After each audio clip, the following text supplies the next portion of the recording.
I know. There we go. We look at the camera. Hi, Teddy. Oh, thank you. Okay, right. Oh, there we go. That is Yeah. treat. So, should we say hello? Should we say hello? Hello. Oh, thank you. That's hello and welcome to Pet Talk with me, Anna, and Teddy.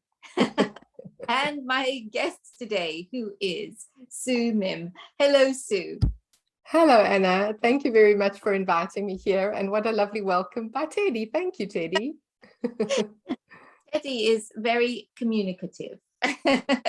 He generally likes to let us know what he's thinking and what he's feeling, which is exactly as it should be. Exactly. And one of the reasons why you're here is because you are a great advocate for dogs to be allowed to express themselves.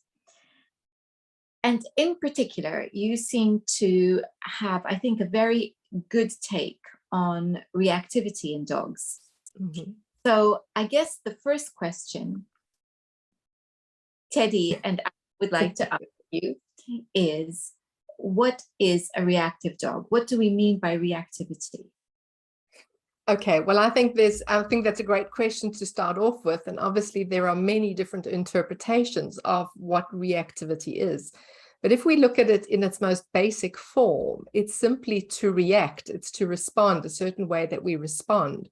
But we have labeled our dogs with reactivity, but it's not necessarily, doesn't necessarily mean that, or should I say, the way that we label it is almost negative, in that they're responding in a negative way to their environment. But it's simply a response. It's simply a behavioral response to something. I think the better term would probably be, when people are trying to describe their dogs, is easily aroused or overreactive, or very sensitive, very highly sensitive to their environment, and so are triggered by something really quickly, or sort of a don't think, just talk kind of reaction. So I think the label reactivity is actually a misconception of the word, that we use it in context for our dogs.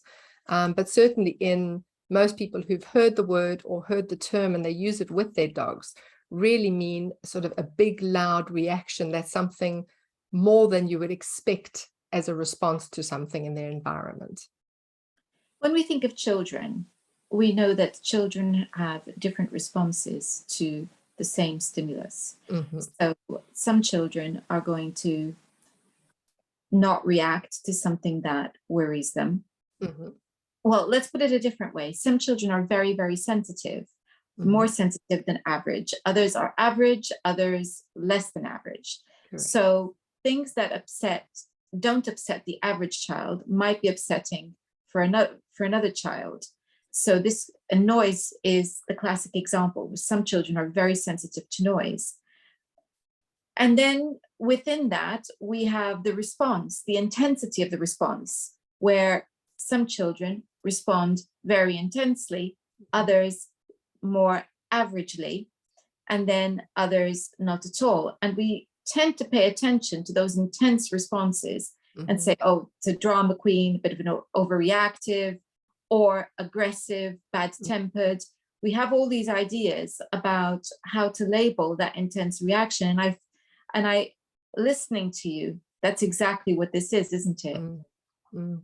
Yeah, that's exactly it. It's labeling something. And from my point of view, Anna, it's a label that we're giving something, not actually because of the loud response, should we call it that, but our reaction to that response. It's actually something that makes us feel uncomfortable.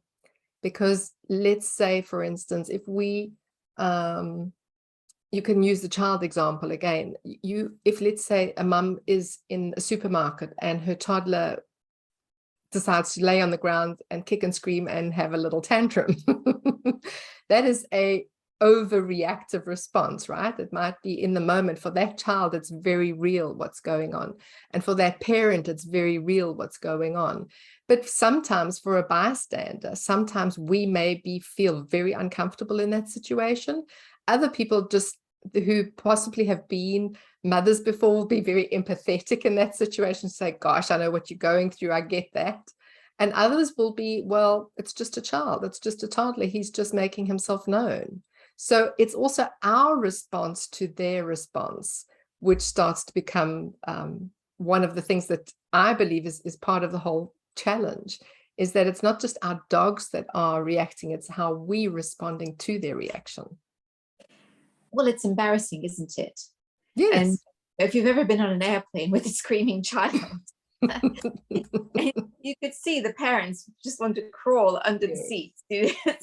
It's embarrassing. And if you've got a dog who is lunging and barking as somebody walks past, that's an intense situation, because even if you know that your dog is just lunging and barking, the other person might not know. And we're in a situation now where a dog could be labeled as a dangerous dog if he's just deemed to be frightening to a member of the public. There's no need to actually attack. The person might just be afraid of dogs and interpret that behavior as aggressive. So there's a tremendous amount of pressure on us to get our dogs to behave. And it's no wonder that we react ourselves with some embarrassment on the mild side and fear on the other side. Yeah, definitely. So, and I think there's even more to explore on that side. We have, as you say, that fear of judgment. We're being judged by other people. We fear that our dogs are being misjudged for what they're trying to do. We feel embarrassed because we think, gosh, I haven't got my dog's behavior under control. I can't be a very good dog parent or dog guardian.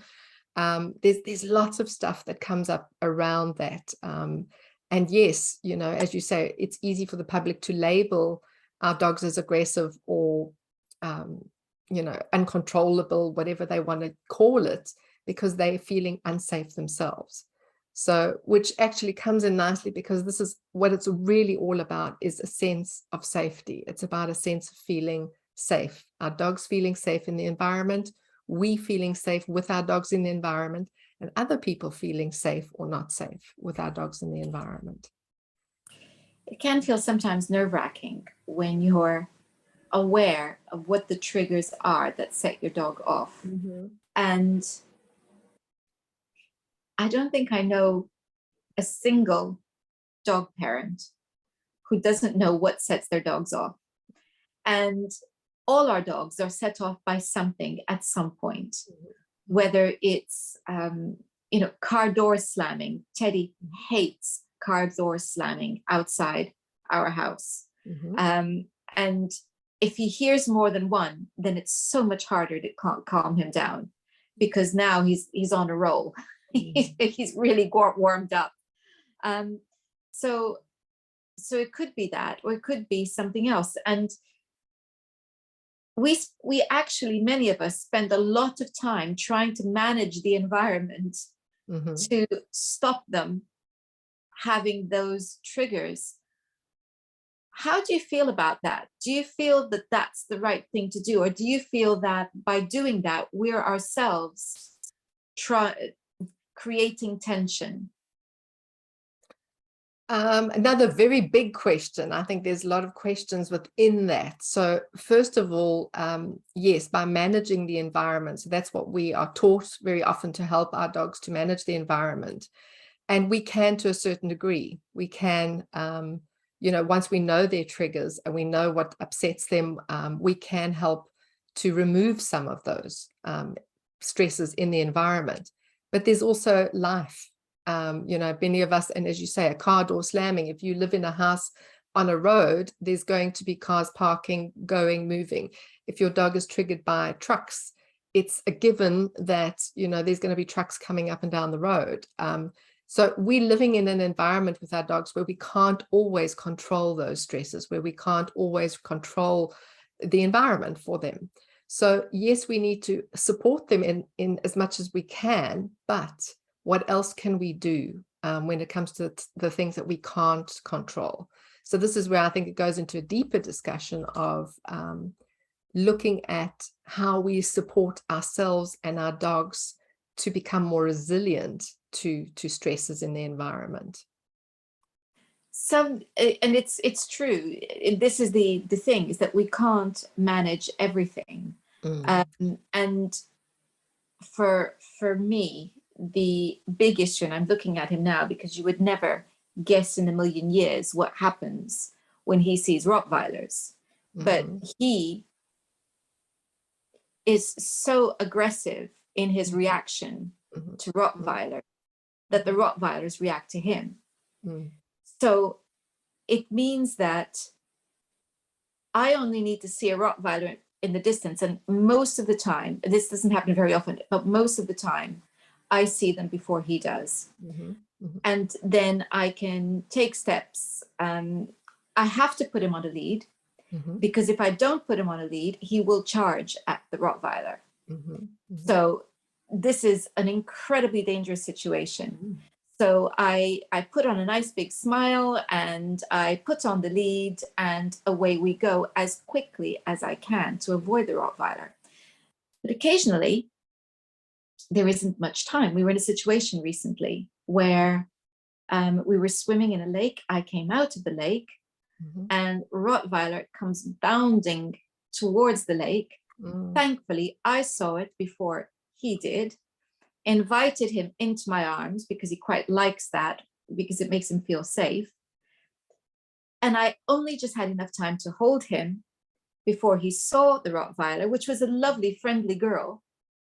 And he was growling in my arms as I sped away as quickly as I could, with as much dignity as I could. Yes. So as not to upset the Rottweiler and attract attention from it, shall I say.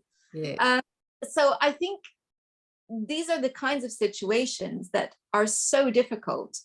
And I don't know what else to do, because we've tried desensitizing. It worked for a while, and that was good because it helped him. But we then didn't see Rottweilers for 8 months, 10 months. So he'd forgotten all about it. So this is the dilemma so many of us face here. And I now don't know, am I making the situation worse? Because I, with him, not on my own, quite happy with Rottweilers.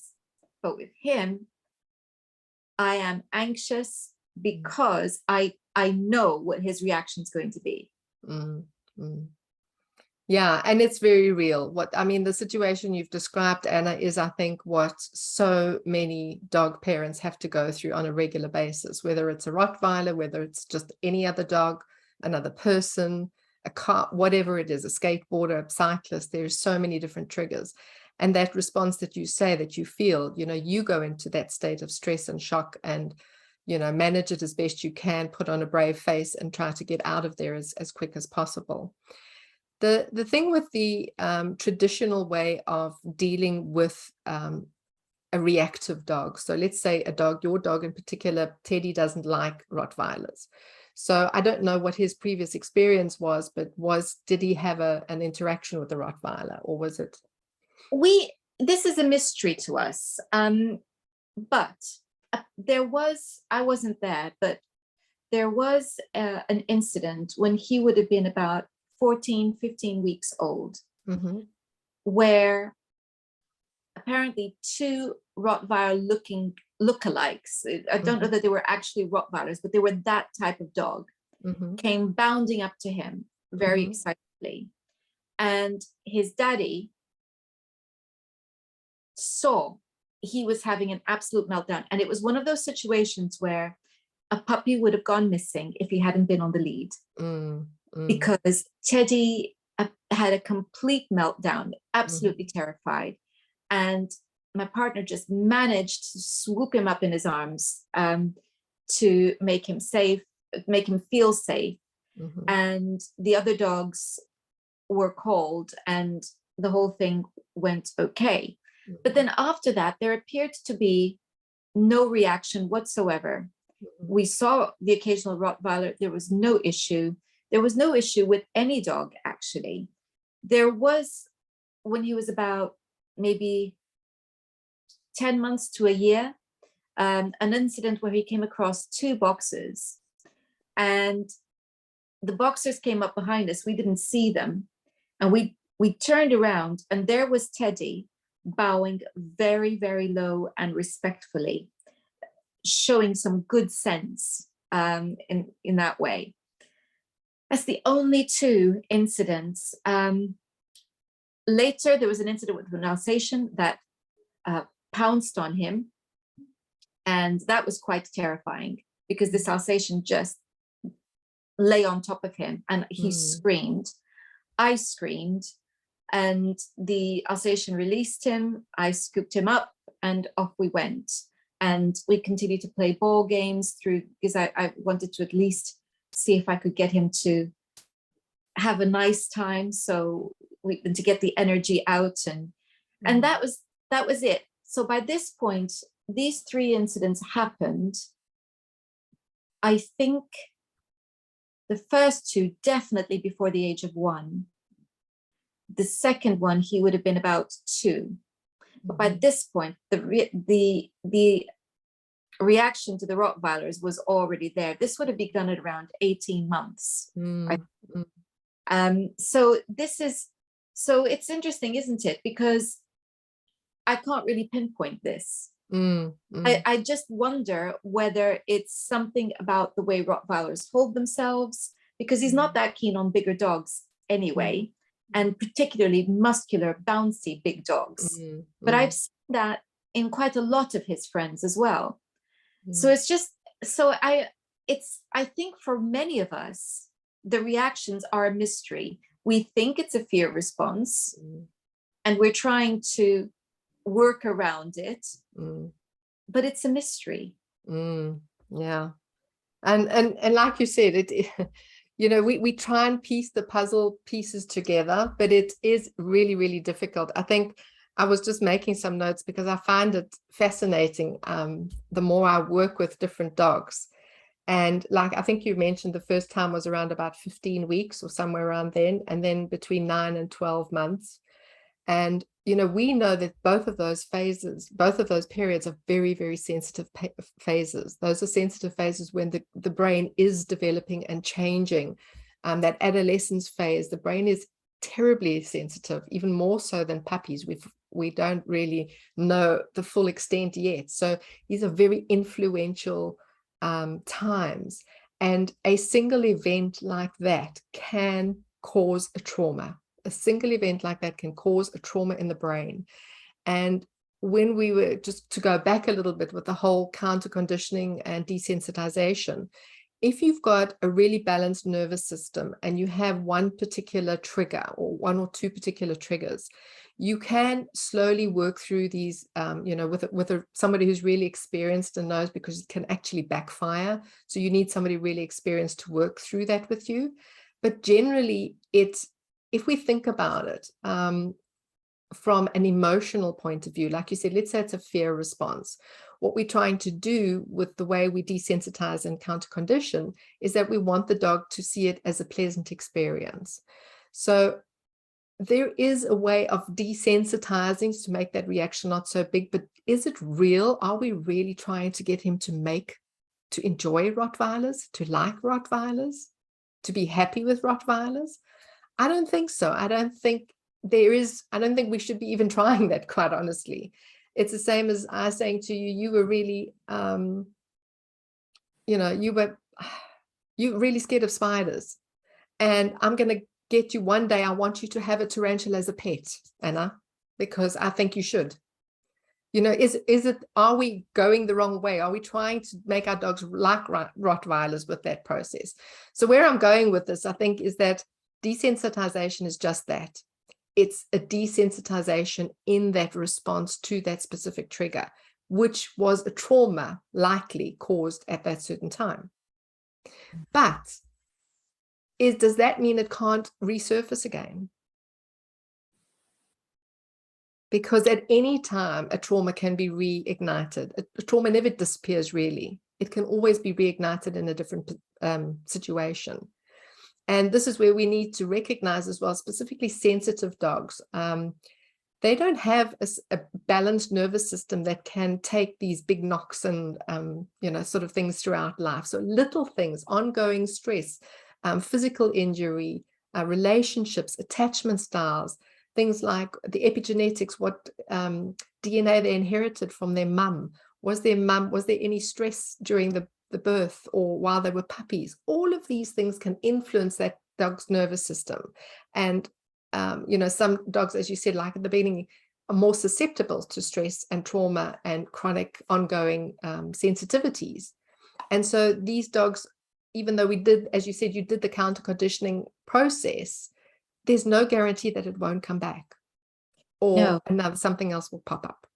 No, and that makes sense because I had a very severe phobia of snakes as a child, and it was severe.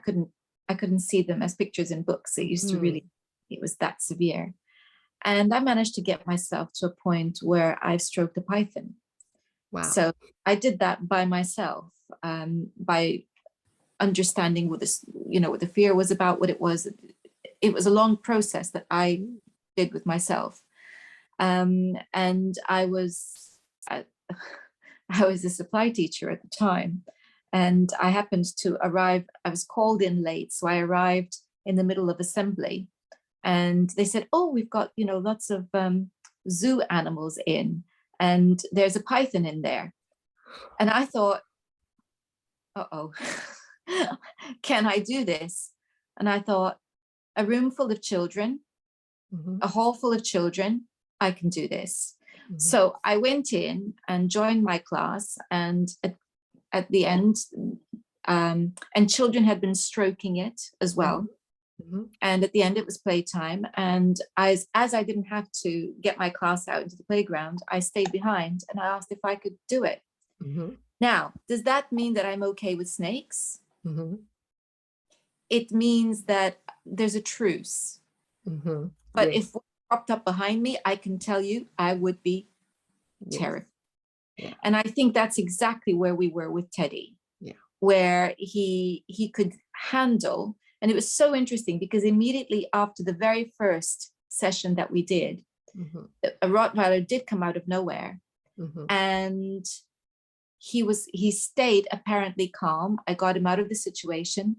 But the moment another dog came up to him, he snapped at the other dog. And I think it was really that pent up energy. So it was like he controlled himself. And then out it came.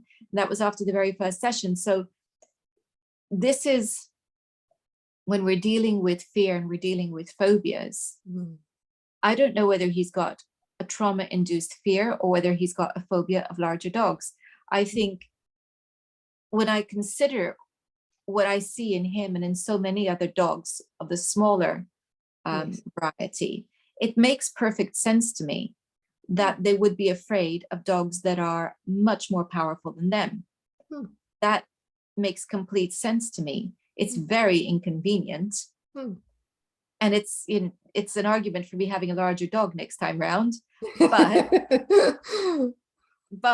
I think you're right. I don't think we can counter condition this out of them. I think we might be able to get them to a point where they don't feel like they have to fight or flee. Doesn't mean that they're going to be okay. I think you're absolutely right. So what do we do?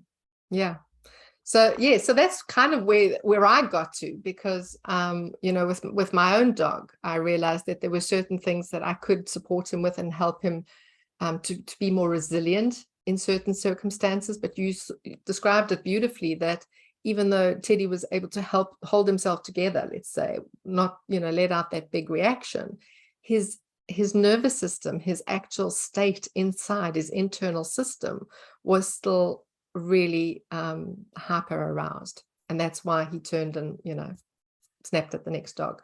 So this is where, for me, I started doing more research for myself to understand what's going on internally, what's going on inside our bodies of ourselves and our dogs when we feel that, or when they express themselves like that. And that's when I came to find the polyvagal theory, which is the work of Stephen Porges and his team. And he does a beautiful job of helping us to understand the way we respond, basically our autonomic nervous system. That's the one that's happening automatically in the background. It's not something that it's not something that we can consciously control. This is happening with our unconscious mind and our part of our nervous system that responds to the environment. And its job is to keep us safe. Its job is to look out into the world environment around us and to find cues of safety and cues of danger. That's what its job is. And when we don't understand that, and we can't, control that, as it were, that's when it becomes scary, because we feel like we don't know how to respond. We can't support ourselves. We can't support our dogs. But the more we get to understand that, and we have a very similar nervous system, we're both social mammals. So we have a very similar nervous system to our dogs. And they too are wired for the safety and connection. So what we can do, and what I try to do with my clients in my work, is how we build that connection and that trust and that safety as a team together, so that we can be that safety, that center of that circle of safety and security for our dogs, so that we can help them to regulate in those moments. It doesn't make them a non-sensitive dog anymore. It doesn't make them potentially reactive in some situations, but we're giving a way to help them to feel more supported and to feel more safe, if that makes sense. It does. And polyvagal theory, I don't understand why it's a theory. It makes complete sense to me. There's nothing theoretical about this. I think I saw it recently referred to as pseudoscience, which I thought, really? I don't think so. It makes complete sense, because it's our automatic reaction to danger. Yeah. So if we are, and we know this, if we're going through a particularly stressful time, we're going to be more antsy than if we were going through a calm period. If we're having a really good day and going through a good phase in our lives, we are more resilient. We can handle the fact that the car in front of us is going far too slow, or we can handle all of this. But we know it's so obvious that somebody who's responsible for an incident of road rage is on the edge, and they're not very tolerant. In other words, how tolerant do we feel today? That depends on what's going on in our lives. And I think that is the issue with our animals as well, that they too could be hypersensitive or reacting more because they are stressed. So Teddy is very lucky because he has a very stable, happy home environment, and there are specific things which frighten him. Yeah. But not all dogs are that lucky. Exactly. We underestimate generally how much stress our dogs actually have in their lives. If you look at the lovely studies done by, the Indian street dogs, Sindor, what's her surname? I forget her surname. She's from Berks, but she's done amazing studies. And, on if dogs are let be, how many hours a day do they sleep? How many hours a day do they socialize? How many hours a day are they active? And sadly, in our society, our dogs have to keep up with our stressful lives. And that means sports on weekends, going to play groups, going on walks 3 times a day, doing this, going jogging with dad, going cycling, going hiking on the weekends. And they get very little rest, not nearly enough rest and downtime as we do. Plus add that all those noises, as you said, the sort of noise pollution that's ongoing, plus our own stress. Our dogs pick up on our own emotions and stress. things going on in our own lives. It's like, as you said, maybe I've had a tough day at work and or I've had a fight with my spouse, whatever it is. Our dogs are feeling that. They're living in a space with us where they can't escape or go anywhere. So they're absorbing all of this all the time. So yes, I believe our dogs are living in a very stressed state, even though we don't see it as that obvious. Internally, I think they're really struggling with the amount of stress that that they have to live with, that they have to cope with. So this is certainly, one area where we need to start supporting our dogs and ourselves, is to reduce that stress level. Here's the thing, though, that we are led to believe that our dogs want nothing more than to be busy having fun. So playing with the children or coming out for a run with us, it sounds like a pretty reasonable thing. And then perhaps we might do activities with them, specifically like agility or so. Surely that's a dog that's having a good time. Yeah, exactly. That's what most people think, right? My dog is having fun. They're doing activities with us. And sure, many dogs do. Many dogs really thrive on that, and they love that. They're very social. They love activity, etc.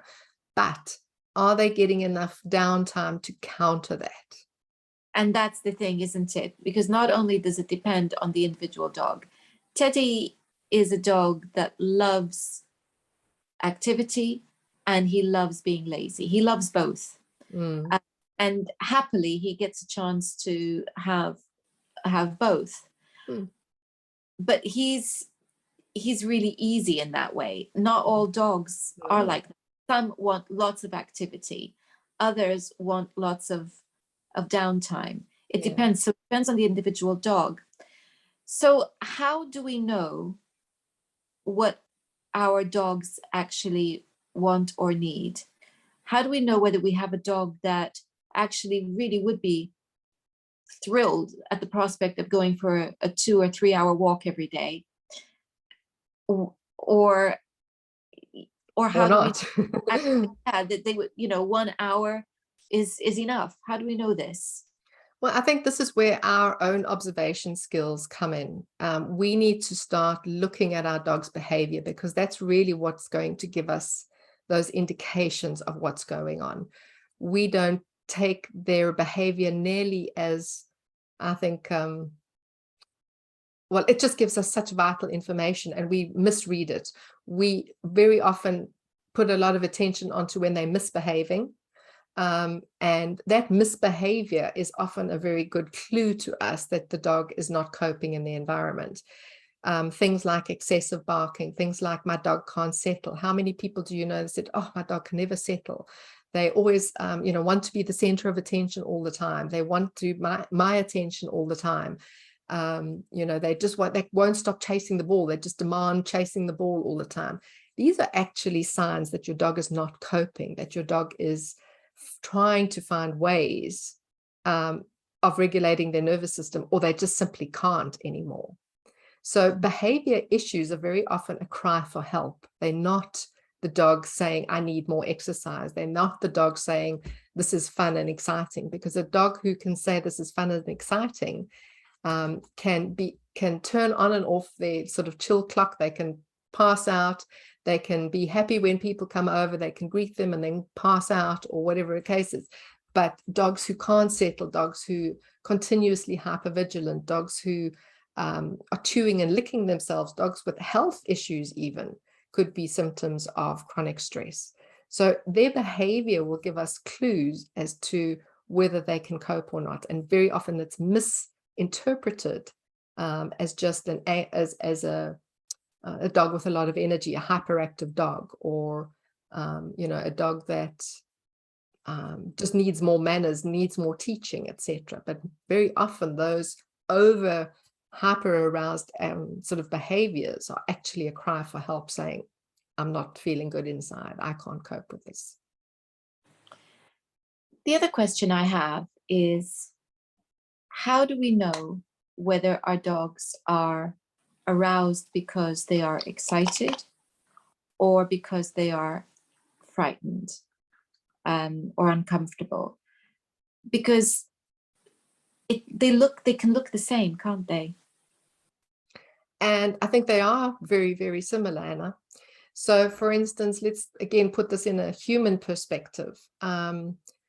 If you, I don't know how you feel about public speaking on a stage. You probably are quite comfortable with that, but many people are not comfortable with public speaking on a stage.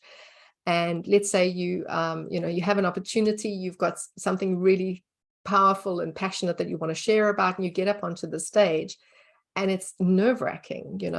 You feel the fear, you start getting sweaty hands. It's like, oh, but why are you there in the first place? You're there in the first place because you're passionate, you want to share something, you want to express something, you want to tell your story. So there's a very fine line between excitement and fear. So that arousal, that's why we call it actually arousal, because we don't know in some circumstances, is it actually fear, or is it actually overexcitement, or is it a bit of both? Because it literally internally very similar processes are happening. Very similar chemicals are actually happening in the body. And it can go from fear to excitement, or excitement to fear very quickly. And this is why I think you'll see in dogs that are playing sometimes, it will start off like a friendly play, and then all of a sudden it turns into a little bit, one dog might get a bit snappy because that excitement and arousal has switched over to a bit of a fear, or, this is enough for me, I can't take this anymore. So it is a difficult thing to be able to tell. It is. And I'm equally thinking about that restlessness that you see with some dogs and boredom thresholds. Yeah. Some dogs are just easily bored. Teddy is easily bored when he's in certain situations. So at home, he's absolutely fine because he knows his routine, he's got his activity, and there's nothing here that is super exciting anymore. He knows his home, he knows it really well, so he can relax and he can play.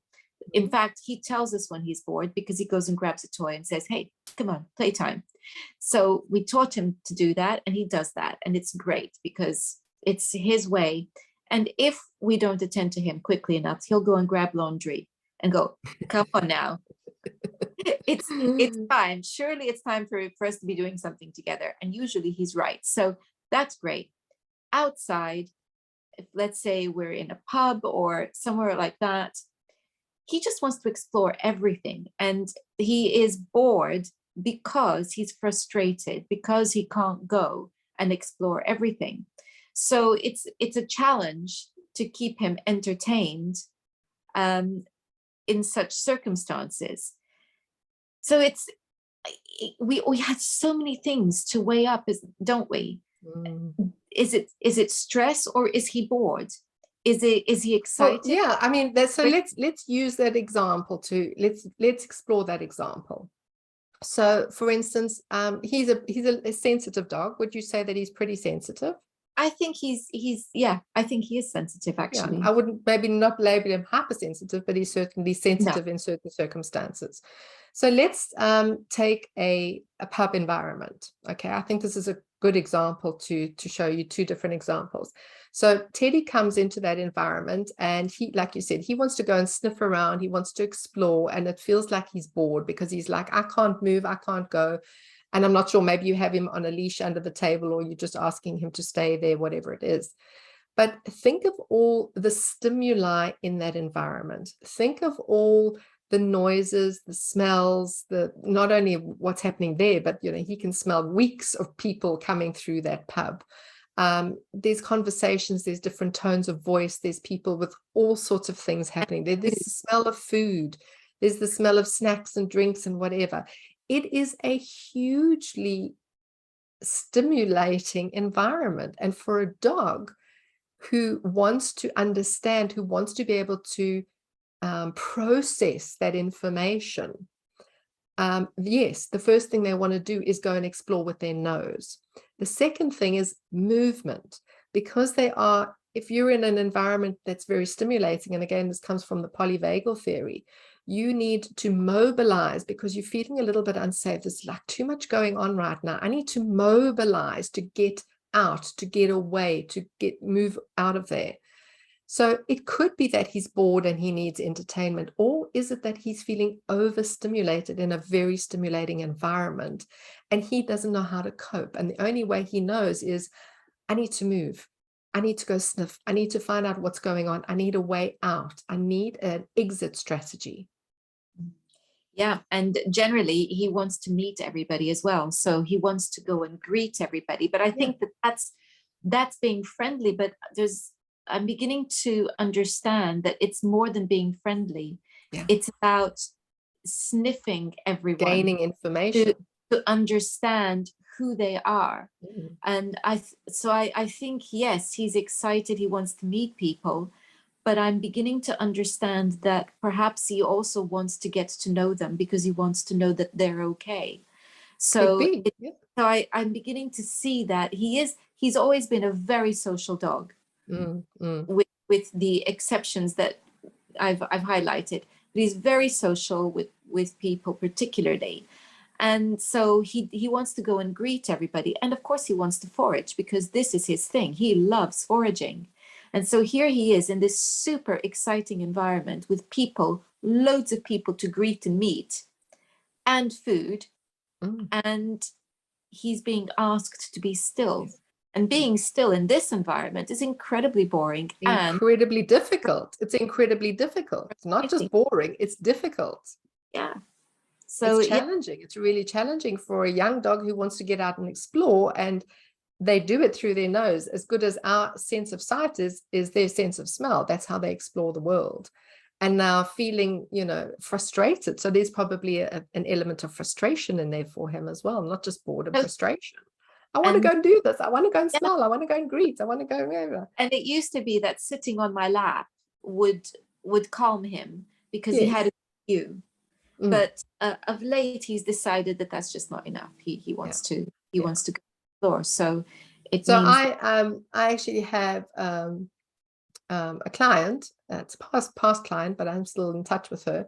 And she, she also had a really friendly little dog who loved going greeting people. And she and her husband used to go out to pubs and restaurants and then take him with. And I suggested that one day she give him the chance to just take breaks. So you just take him out every 15, 20 minutes, go outside, go out of the environment, get him into nature, a little green space, even if it's just a little green patch or a tree. Let him get it, sort of reset his nervous system and see with the movement, he's now able to move, he's able to sniff things outside, have a drink of water, and then come back in. And this really worked for her because he was able to reset and then come back into that environment. So it wasn't that he was fearful in that environment, but it was overstimulating. Yeah. And so he needed that time to reset. So it's good to have these different scenarios because they all illustrate challenges that we have.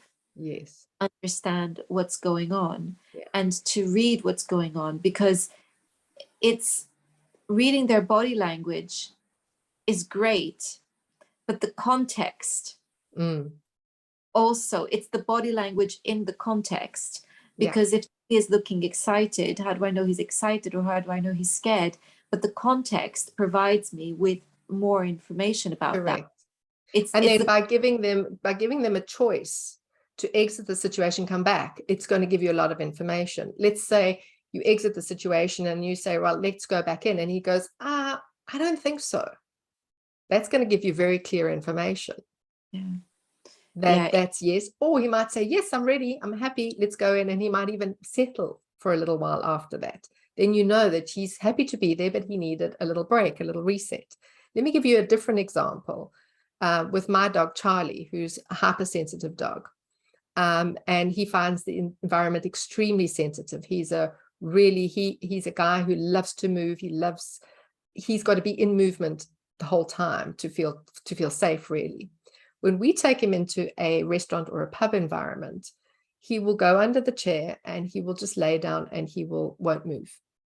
And anybody looking at, and we often get this, oh, what a good boy he is. He's so good. He's just lying under the table being so good. What a good boy he is. He's so good, you know.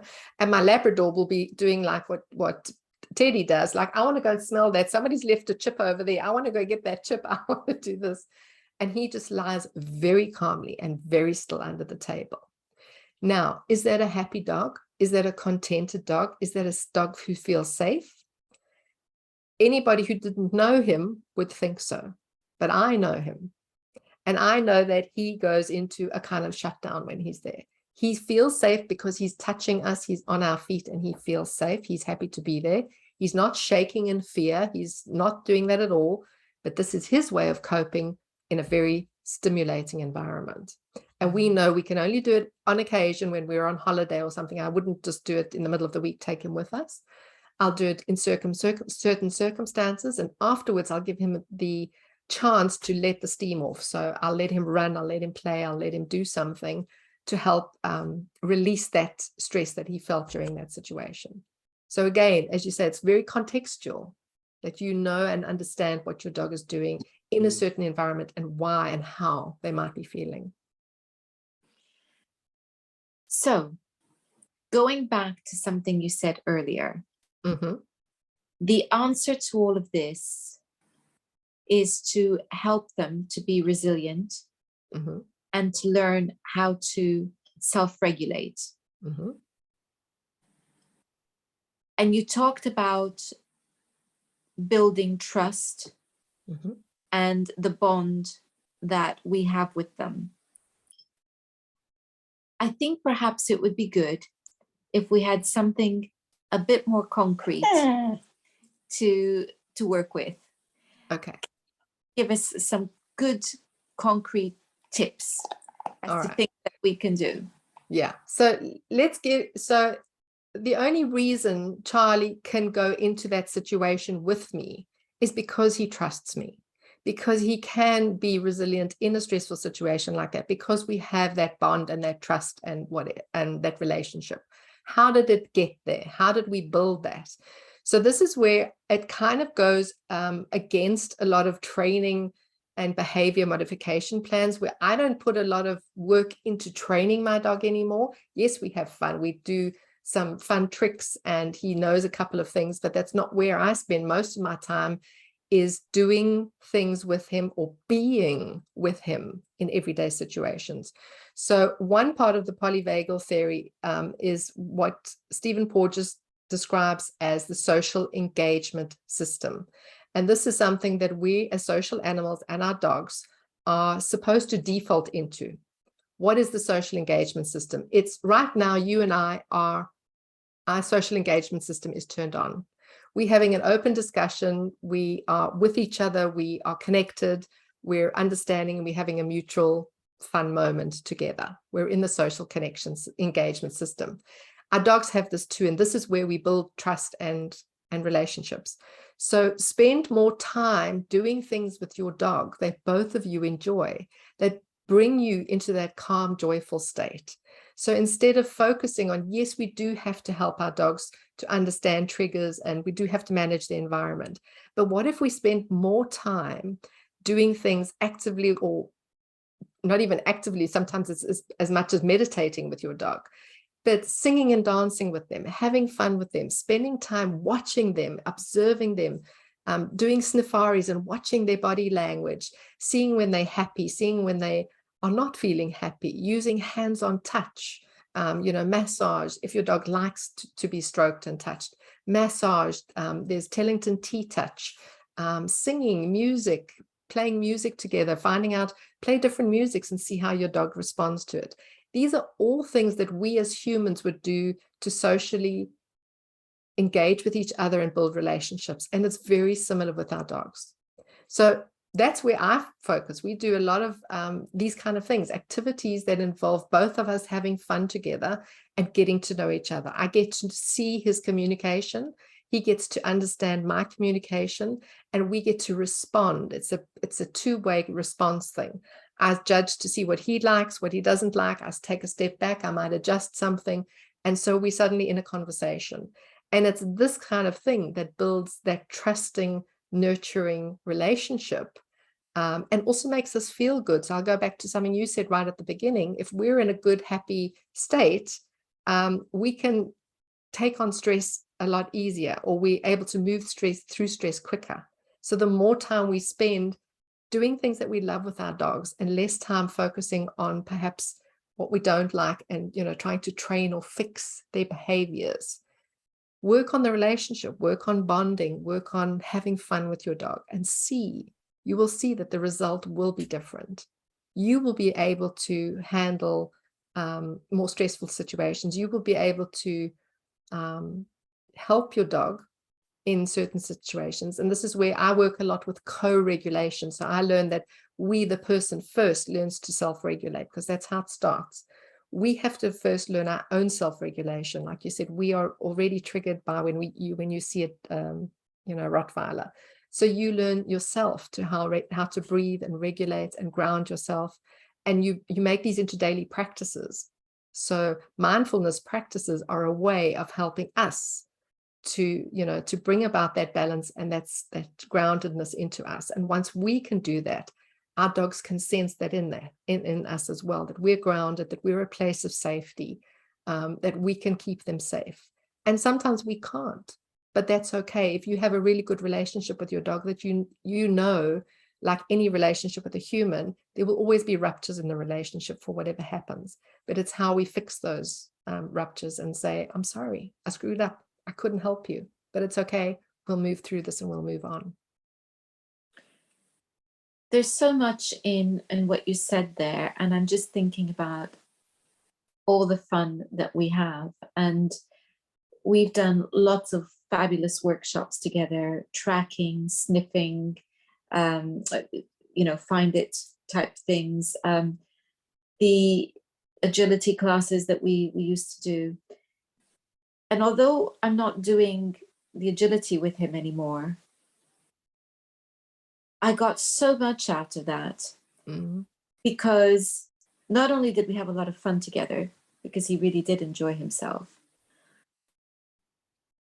because it was one-to-one, it wasn't a class situation, mm-hmm.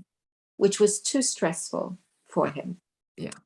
And because it was one-to-one, we both benefited, because I got to learn a lot about how my body's communication is so important, because he's looking at me for instruction, and it's not the words particularly, it's my body language. So it's about how to keep that clean for him to understand. And I'm still not great at it. I'm aware, but I'm not great at it. We continuously learn. I'd say we muddle along in that respect. So that was one thing. But the other thing is the hanging out together, the stuff that we do, the games that I devise for him, that we play, and watching him make decisions and learn and from those decisions that he makes. So we play so many games. This is the stuff of it. It's the fun part.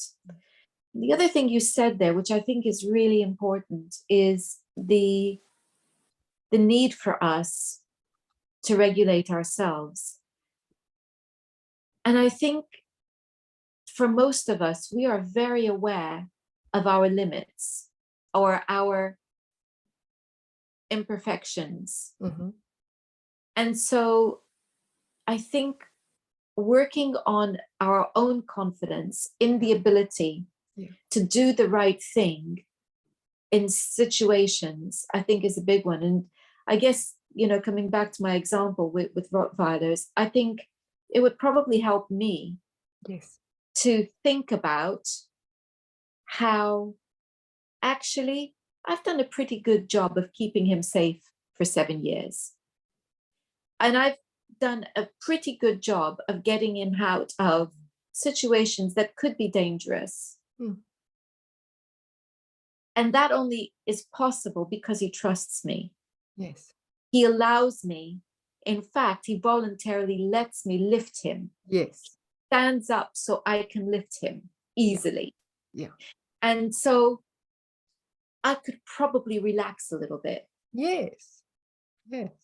Absolutely. And this is where I would love for people to understand that just because you have a sensitive dog that is easily react or overreact to something doesn't mean they have to be cured, doesn't mean that they should never react in certain situations. What you're aiming for is that the dog has a resilience, you have a resilience to some level, and you're able to cope in those situations. You're able to devise a strategy that works for both of you to be able to get through those situations. Yeah. Right. And that's the thing that we all need. I think that for most of us, life is so fraught that we feel incredibly pressured to do the right thing all the time. And we don't have children. And I look at people who have dogs and children, and I don't envy them at all. It's a lot of work, right? Yeah. Because, okay, on the plus side, I think how lucky the children are to have a dog.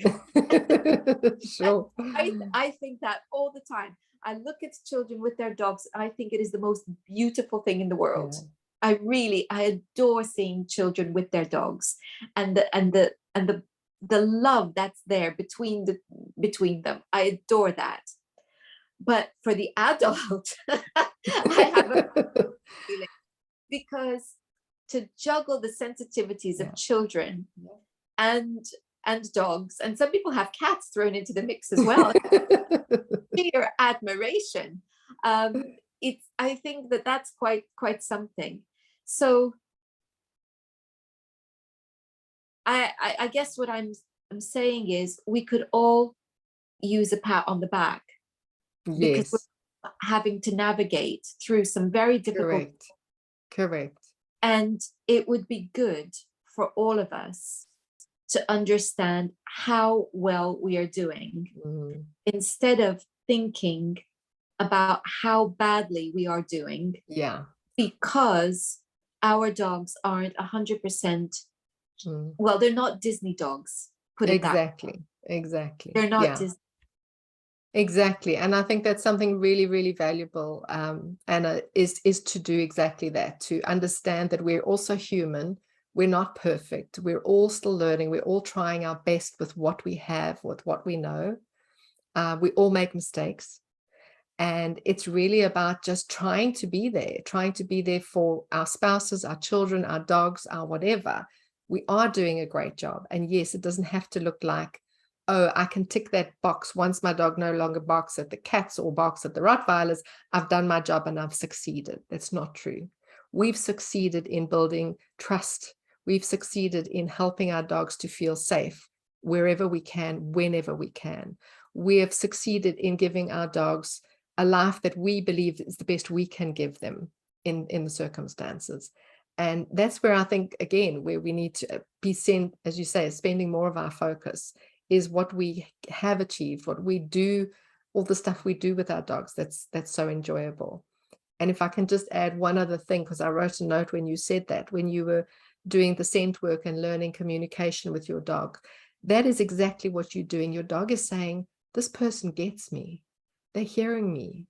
They're making me feel understood and accepted. They're acknowledging me. And that is what we want as humans. That's what dogs want as dogs. They want to be seen, heard, understood, and accepted. And that's when they say, I trust you. We can do this. I don't think we can go anywhere after that, because that statement is everything. That statement is everything. So the moral of the story is, if we can relax and enjoy our dogs, we're going to be helping them relax and be the best they can be within the parameters of their own temperament, their own breed, and their own experience, because some of them come into our lives having experienced serious trauma. And that is the basis on which everything then grows. Correct. Well, I love that. And I just want to say thank you for joining us on Pet Talk today. Thank you. Thank you for this lovely discussion. I've thoroughly enjoyed it. And yes, I mean, there's always so much to discuss, right? But I think that, as you said, I think it's come to a beautiful closure there with that. And yes, Anna, thank you. Continue to doing these lives. I think they're wonderful for pet parents out there to learn more about themselves, about their dogs, and living a great life together. I have every intention of continuing. Great, brilliant. So if people wanted to get in touch with you, if they needed help with their dogs, what could they do? My website is heartconnectiondogs.com. I'm based in Austria, but I do online consulting. And I have a program which I help people and their dogs. So it's very much on both ends of the lead, where we work on both ends of the lead, basically, to help the human side with their fears, anxiety, their feelings of being judged, and living with a sensitive dog. It is difficult. And then the steps we can take to help support our dogs as well. I love it. Heart connection. I just think that's perfect. Thank you very much, Sue. Thank you, Anna. Thanks again. And thank you all for watching. Until next time, goodbye.